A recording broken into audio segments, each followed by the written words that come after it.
Hey you guys, what's up? It's the Anime Blaze coming to you with another video, that is right. And if you read the title correctly, yes, I'm doing another reaction video. Not doing these too often, maybe just every once in a while, but I felt that I really had to do a reaction video to this. I've not watched it yet, but if you read the title correctly, yes, I'm going to be doing a reaction video of Yang from Ruby versus Tifa from Final Fantasy by Screw Attack.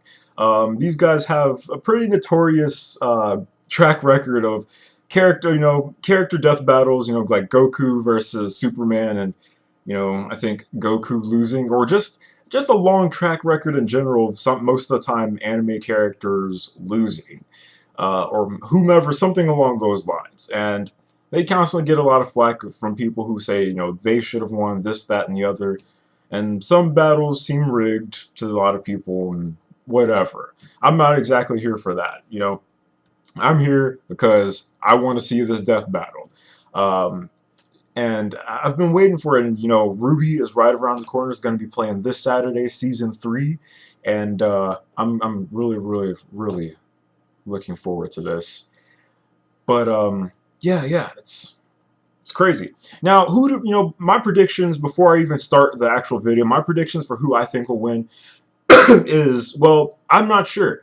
There's Death Battle is going to do the whole behind the scenes thing with, backstory, their abilities, this, that, and the other. But for me, I'm not exactly sure. But from what I do know is that, Monty Ohm, he worked on a lot of the different stuff, like his old projects, like Dead Fantasy, which was Dead or Alive versus Final Fantasy. And, a lot of the, it was an experimental project kind of thing. And Ruby was something he had planned for the longest. So, like, when you go look at Ruby, even from, like, his Dead Fantasy, his work with Dead Fantasy, you can tell that, that Yang has a lot of influences from Tifa. Heck, even, like, their outfit choices are somewhat similar, kind of similar. And their fighting styles are very similar as well. I mean, they're both, like, brawlers, more or less. And it should be an interesting battle. So more than anything, I think it's just going to come down to a technicality of whose ability outshines the other person's, and I don't know. So without further ado, the headphones go on, and we're going to start this video in 3, 2, 1.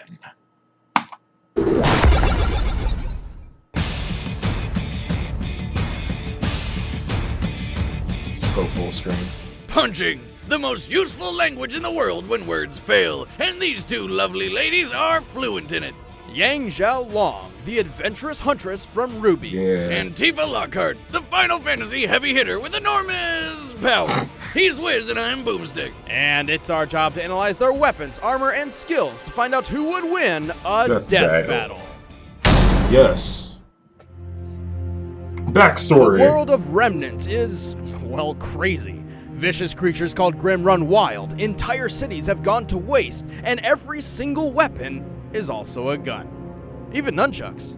Oh, that sounds like Disneyland to me. The happiest, most gun-filled place on Earth.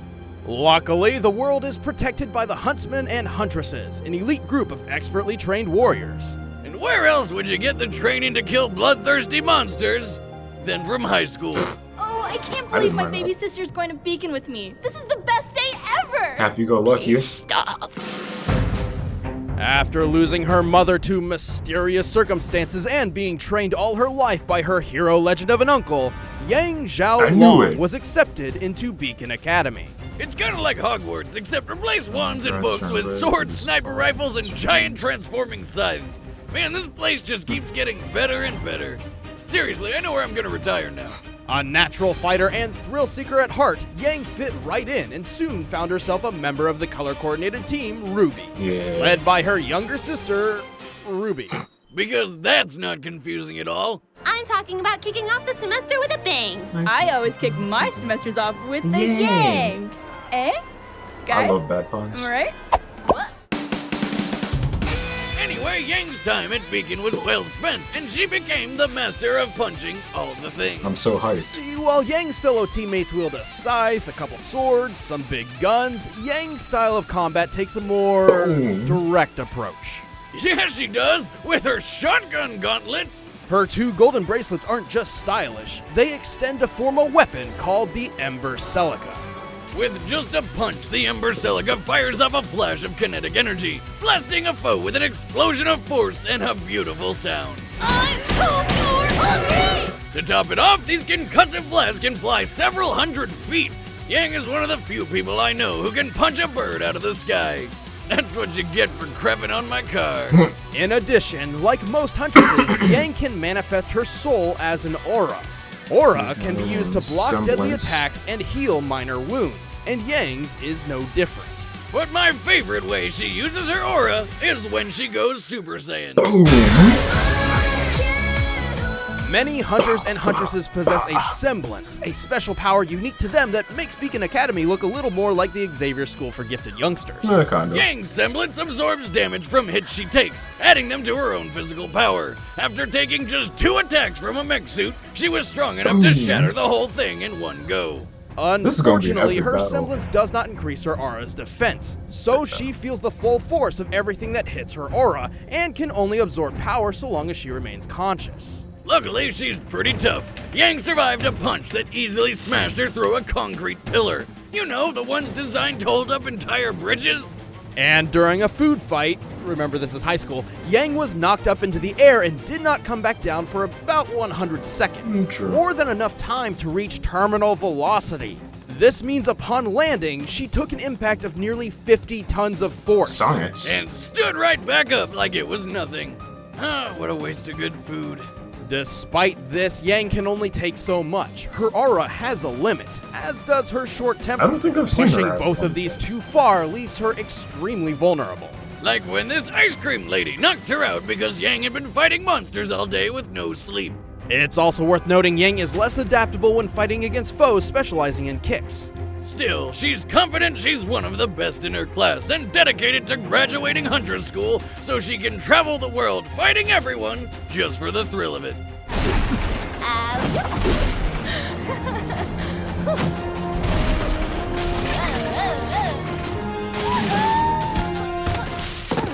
Nailed it. Alright, we got Yang down. Tifa backstory. Far to I'm the interested west in on this the 'cause I don't planet know too much Gaia about lies a Tifa. small mounted village called Besides the whole Nibelheim. At first brawler, glance, this knowing town she's pretty appears tough. calm and peaceful. Not worth a second look. Until a sword-wielding goth guy found his alien mother hidden inside.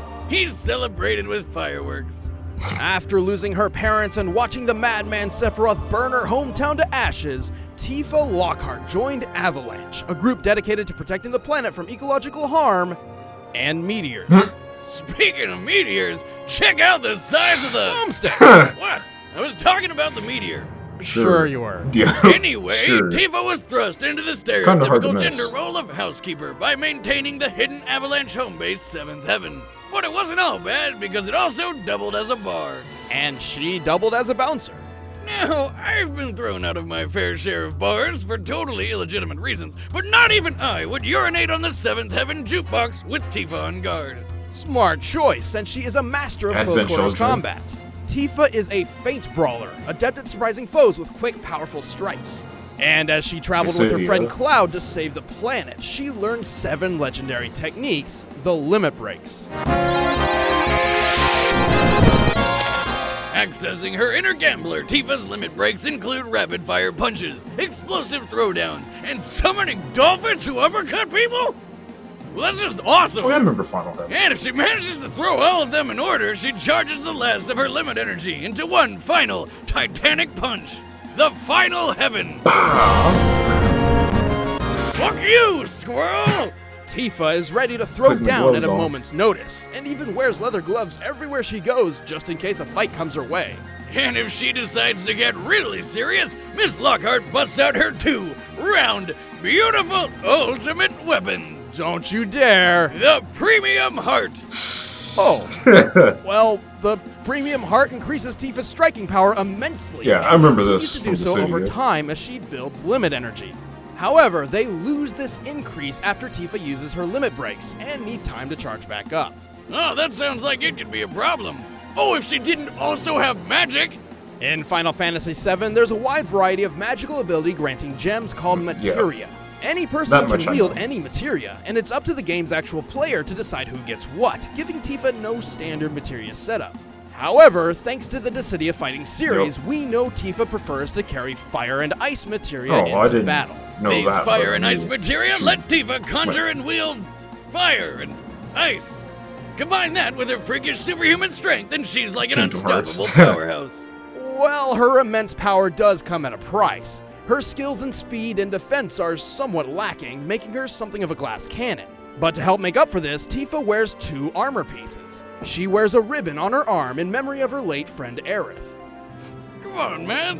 Don't bring that up. You would think that if she's a high hitter negative effects like poison and paralysis, and has like all that strength, that she would have some good defense too. To defend from fire and ice. Glass cannon or not, her strength is ridiculous. She's strong enough to fight an embodiment of Sephiroth and throw giant monsters around like nothing. And there was the time she helped throw Cloud through the air to reach the flying monster Bahamut Sin. After leaving Tifa's hand, you can see a Mach cone form around Cloud, which means Tifa must have helped throw him with enough force to break the sound barrier. Oh, Cloud's a lightweight. Come on, how hard can that be? Well, factoring in the weight of Cloud and his giant weapon, he must have been thrown with up to 153 tons of force. Well, shit, talk about power! You don't want to mess with Tifa's strong, twin, firm, fists. Also, she's got a really nice rag. Did I mention that yet? Feels like you're flying, doesn't it?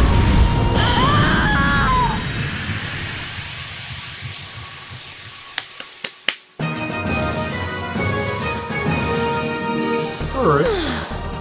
All done. Like I said, they both seem evenly matched. You know, Tifa doesn't have that much defense. Set. Let's end this and debate then Yang, whenever she uses her semblance, it's time for a death battle! her defense goes down too. It'll be interesting.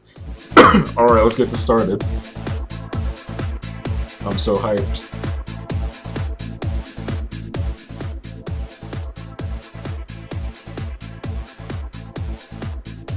Hold up. Let me see some ID. Typical Yang. Hello. No need to panic, people. Just looking for someone. I will take a strawberry sunrise, though. No ice. Thanks. Sorry, miss. I think you'd better turn yourself around and look elsewhere. So, does this mean no sunrise? Go!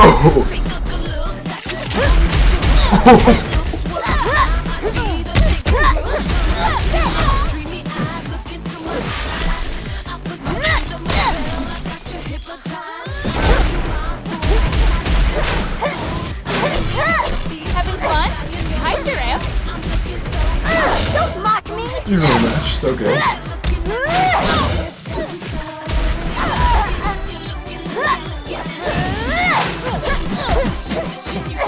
Tifa with the chucks. Yo. Advent children. Going for it. Warm-up's over. I'm going to blow you out of the water! Nice soundtrack. Oh. Yes. Oh. Oh. I burn. Oh, yeah, come on.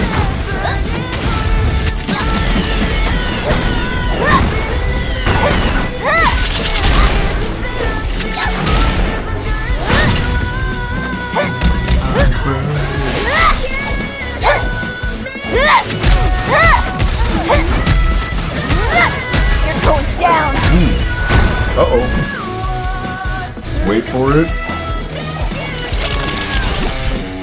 Don't move.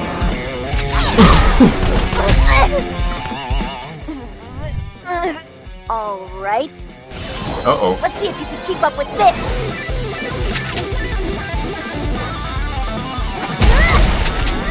Deep Rush?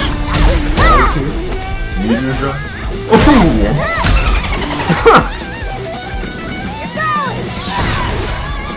Ugh. Did I just explode? You ain't getting to work. Oh.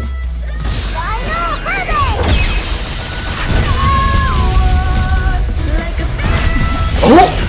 What in the world? Oh!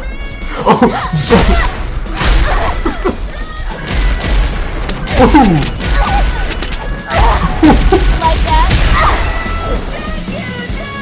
Ooh!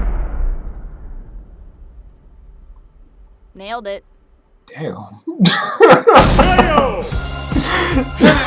Cross another potential wife off the list. Tifa was naturally stronger and more experienced than Yang, but Yang's semblance quickly turned all Tifa's power against her. Even the Minerva Band, the best of Tifa's armor options to counter Yang's strength and shotgun blast, was eventually overtaken by the semblance. Plus, while Tifa could lift creatures many times heavier than Cloud using her limit breaks, she never shows this kind of strength anywhere else, implying that this power is exclusive to those limit breaks rather than something she possesses naturally. And even though Tifa's premium heart increased in power over time, they reset after her limit breaks, while Yang's power kept on rising. Oh yeah, I forgot. However, That's the Yang's thing. real trump card was her aura. Her semblance would have been useless if she could not survive Tifa's attacks. Luckily, her aura is durable enough to take a punch that shattered a concrete pillar about 4 feet wide, a feat which requires at least 1,400 tons of force. That's the equivalent of Science. having 360 jetliners fall on your face. Yang's power just pulled through in a snap. The winner is Yang Xiaolong. Next time on Death Next Battle. time? Hello, Chad and Ben and all you Death Battle fans. Oh, Wiz and Boomstick had a great scheme going on for a while there, having you follow them on Twitter to find out which of your favorite characters they were going to massacre in the next fight. Well, now it's my turn. You see this? Yeah. It's the hard drive that contains all the Death Battle matchups and outcomes for the next year. And it's mine now. If you ever want to see your precious Death Battle again, well, you know what to do. To prove that I have the content, I will release the next matchup in the season finale of The Industry this Saturday. The name's John Francis McCullough, and Death Battle is mine. Shameless promotion. Alright. That wasn't the real hard drive though, right? No, I got it right. Alright, that's the end of that. Shit. Yo. That was awesome. Holy crap, man. Yo. I don't even know what to say. I mean, for the most part, like I said, I knew they were pretty evenly matched. And it's not like a lot of other death battles that happens that a lot of people are like, oh, that's BS. This is rigged and this, that, and the other. It's like, I knew they were pretty evenly matched. Like, Tifa is pretty tough. I've seen a lot of the different stuff for her. And, you know, I knew a little bit of the backstory for her, a little bit of some of the other stuff, but, you know, not too much, but enough to be able to be like, all right, you know, it's pretty good, evenly matched. But, you know, I didn't expect that, you know? Like, they were evenly matched for the most part. Then she, you know, she goes into her limit breaks. But they had a good point, like, you know, with her limit breaks resetting. I was like, okay, maybe. But, yo, that was crazy. That was straight up crazy. Like, I guess the other part, like, I kind of knew, like, you know, that the power level for Yang would just keep rising. It's happened before, you know, she just keeps absorbing damage and just getting stronger and everything, but man, I don't even know what to say. She didn't even give her like a chance at the end, man. She just straight up snapped her neck. It just but man, that was pretty awesome. Not sure if I'm gonna do another reaction video anytime soon, but this one pretty much took the cake. That was freaking awesome. But anyway, what did you guys think about it? You know, do you guys think that Tifa should have won or Yang should have won? I mean, like I said, or do you think that they were evenly matched and that, you know, it might have been a draw or something? I don't know. But hit me up in the comment section, you know, tell me what you guys thought of this whole thing. And yeah, that was that was something. And oh yeah, check out Screw Attack's channel. They're pretty good, guys. I mean, give them a break. I mean, if you guys wanted to see stuff with your characters and everything, I'd say make your own. I mean, if you don't want it to be rigged or whatever, there's always some kind of bias in something, you know, with a lot of other stuff. But you know, make your own death battle. That works too. But yeah, and also check out Ruby Season 3 starting this Saturday on the 24th, because I know I will be watching it. And yeah, when I have some downtime from college and whatnot. But anyway, this is the Anime Blaze signing off, saying never doubt your capabilities, because you never know what you might be able to do. Trust me, it always works. And I will see you guys in whatever may be happening that I decide to do later.